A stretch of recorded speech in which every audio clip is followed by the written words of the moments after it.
Hey everybody, welcome to the Coastal Noise Podcast. This is episode number 75 with Jeff Pilson of Foreigner. If you want to hear more episodes, go to coastalnoise.com, go to the podcast page. I've got everything there for you. You can also go to YouTube, Google Play, and iTunes. Coastal Noise is on all of those platforms. You can subscribe to the show. You can set up management so that it lets you know when a new episode is up, or you can auto-download the episodes, whatever you so choose. Play them on your phone and all that good stuff. While you're there, please leave a review of the show if you enjoy it. The feedback is always greatly appreciated. Did upload a new podcast before this one with Corey Christie of Blackwater Brass and Fred Salinas. That's available as well. Hope to do a future episode with Eddie Dixon in regards to his new album Coinstar, which is a great album. Go check it out if you haven't already at Eddie Dixon's Bandcamp. He's going to play a couple of the tunes from the album, and it'll be a really great episode, I think. I've got a new gig coming up. I'll be playing at the Greenhouse in Ocean Springs on June 1st from 6 to 9 p.m. I'll put that date up on stefanlawsonmusic.com. If you want to follow along with more of my activity and what's going on with Coastal Noise, please like Coastal Noise on Facebook, or you can follow me on Instagram. I'm at Stefan Lawson Music. Today on the show, Jeff Pilson, bass player for Foreigner. Foreigner played a show at the Hard Rock this past April 20th, and I was offered an invitation to come out and talk to Jeff for a little bit and watch the show. So that was a really cool experience. A little bit about Foreigner, if you've been living under a rock. They're basically classic rock legends when you get down to it. They've been around since 1967.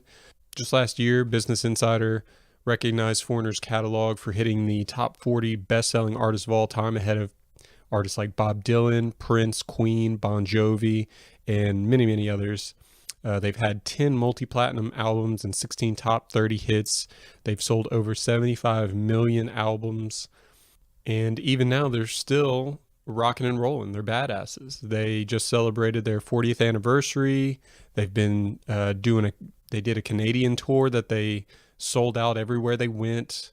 They've put out an anniversary album. They've got an upcoming musical. They recorded a live recording with the 21st Century Symphony Orchestra and Chorus, which is out just this week.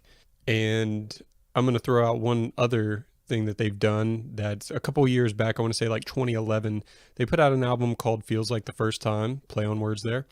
And they basically re-recorded a lot of their hits, but with a lot of the current members of the band. And then they also did, it's a double album, so they have acoustics of, awesome tracks like Jukebox Hero and Cold as Ice and all these other cool tracks. So really interesting take on a greatest hits album, which I thought was really cool. So yeah, all in all, I was really honored to do this podcast, and it was a great show. So I know you're ready to hear it. This is episode number 75 of the Coastal Noise Podcast. Hope you enjoy it.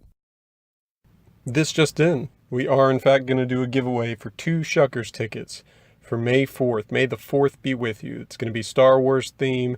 They're going to have fireworks. It's going to be a good time. How do you get them? You got to do 2 things. Go to Facebook, go to the Coastal Noise Facebook page.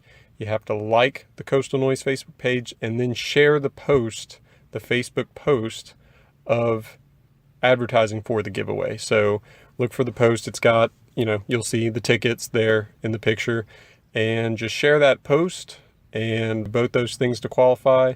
It'll be just for this weekend that you can qualify for the tickets, and then I'll pick a winner Sunday night and announce it that evening or the following day and get the tickets shipped off to the winner. So go and do that and better your chances at getting out to the Shuckers game next Friday night. May the 4th be with you.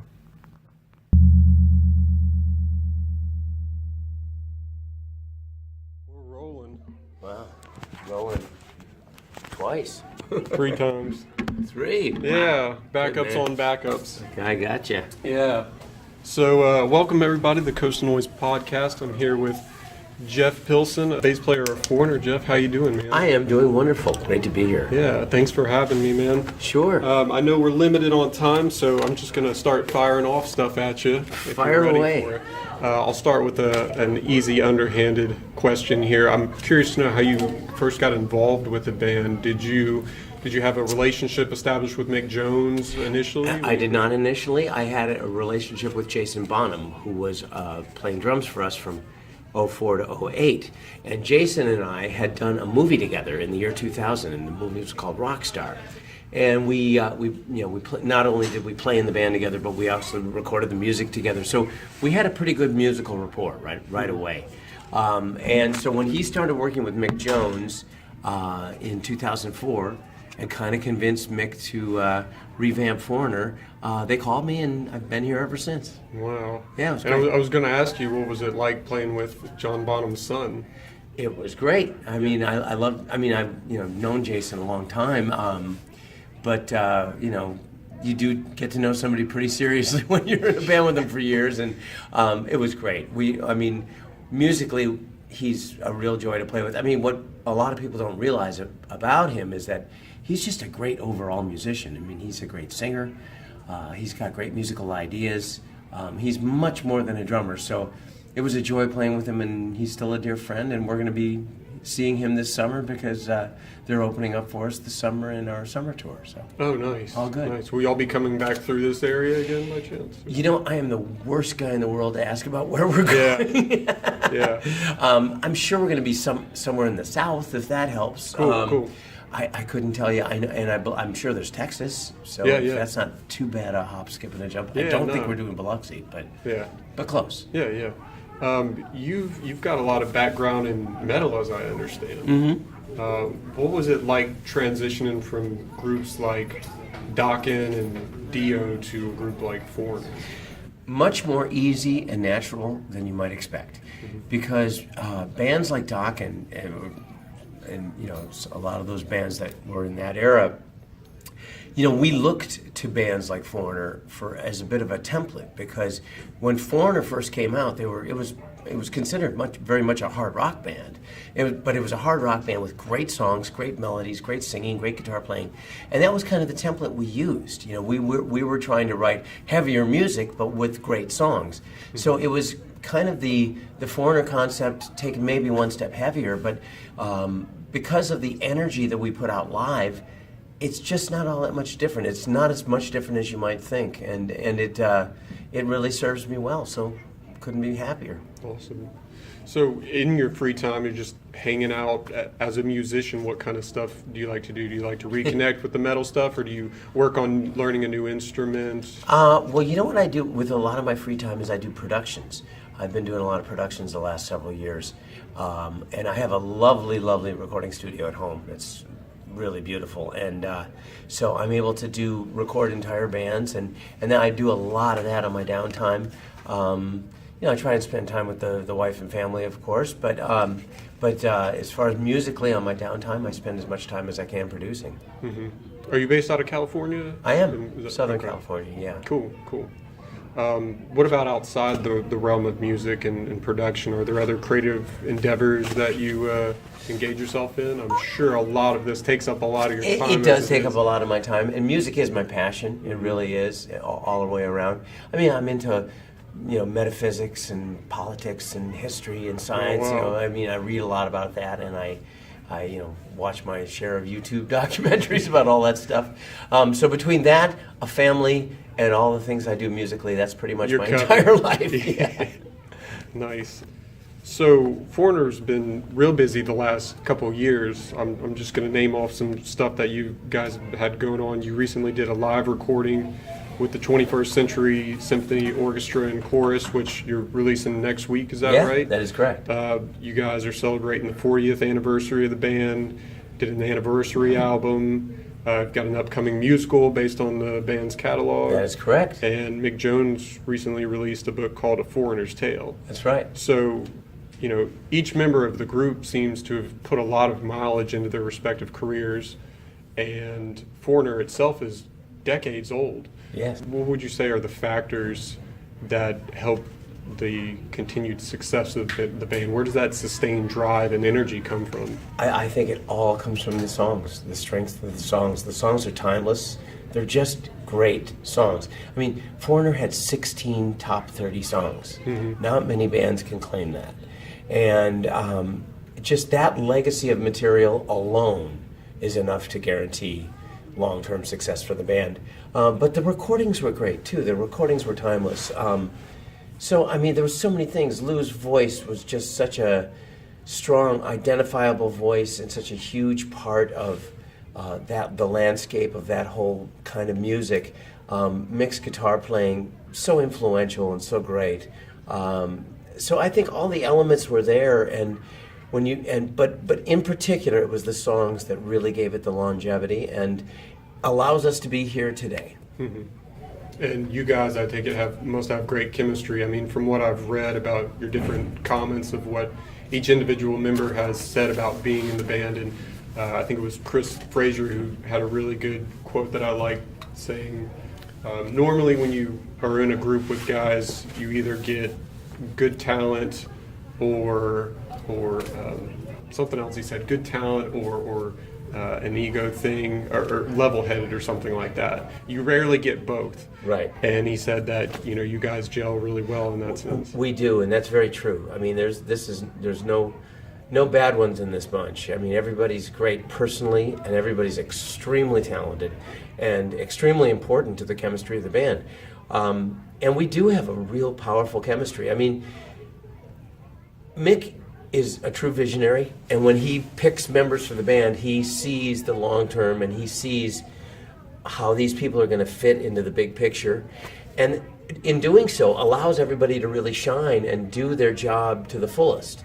And I think that's a key to success for any band leader, is if you have to make the people happy too. Yes, you want your vision implemented, but you also have to make them happy and creative and feel fulfilled themselves. And he's done that. We all are very, very happy with our job.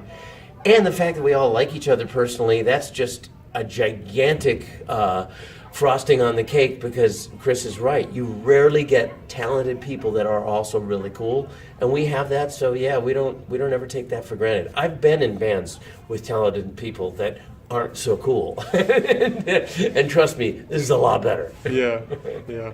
I know you're probably running low on time, so I'll just pitch you another one or two here. If you could sit down with any musicians, who would you sit down? If you could sit down and talk to somebody.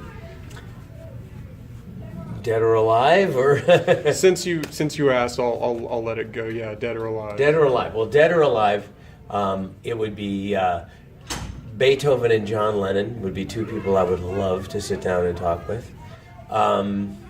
If we're going to just go alive, I would love to sit down with Paul McCartney and talk music. I mean,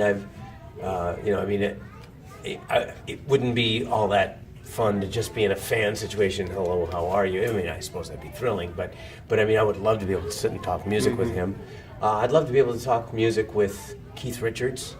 I mean, how fun would that be? I mean, how musical is that guy? The stories. Yeah, the stories. And then, I mean, I've met a lot of the people that I've always wanted. You know what? Actually, a friend of mine recently met Eric Clapton and said he was really cool and really easy to talk to, so maybe I'll throw Eric Clapton in the list too. Yeah. I've met Jeff Beck, so I can't throw that in, but that was cool. But that was really fun, and even got to talk some music with him, which was great because I'm a huge fan. So, and I've met Bill Wyman, who I was a huge fan of, and I got to talk music with him a little tiny bit. Ron Wood, I met him and got to talk some music with him. So I've met a lot of the ones that I wanted to, but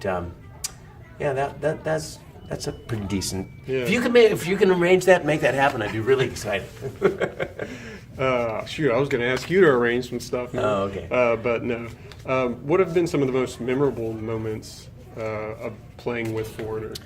Playing with Foreigner, wow. There's been a lot of them. Last year's tour was great. It was the 40th, and it was the first time that we really headlined a shed tour of the country, and it was an extreme success. I mean, it almost doubled the expectation, the amount of business that we did, and that was thrilling. It was really exciting. Live Nation was so happy that we're doing another one this year. that was a very, very important moment. There's so many. I mean, playing Australia was great. We're going back to do that. We did Carnegie Hall a couple years ago. It was an acoustic show, and it was just one of those magical moments. The way it sounded in that room was just beyond your wildest dreams. So that's a real memorable moment. And then just, we've done the Today Show a bunch of times. We've done Fox and Friends a million times. We've done so many great shows that there's a lot to remember. Yeah. Well, Jeff, man, I really appreciate you taking the time to sit down and talk with me. My pleasure, absolutely. As a young guy, I mean, listening to bands like Foreigner when I was 10 years old was like the first thing that got me into guitar and that's very music exciting. in general. That's very, very exciting. To be able to sit down and talk to somebody associated with the act and to be able to, you guys invite me to come to watch the show is really humbling. It's an honor. Well, I'm glad that worked out, man. Yeah. Thank you very much, Stefan, and good luck with so your much. podcast. This is great. Yeah. It's great thing you're doing here. Thank you. All right, man. Thanks. All right, guys. Bye-bye.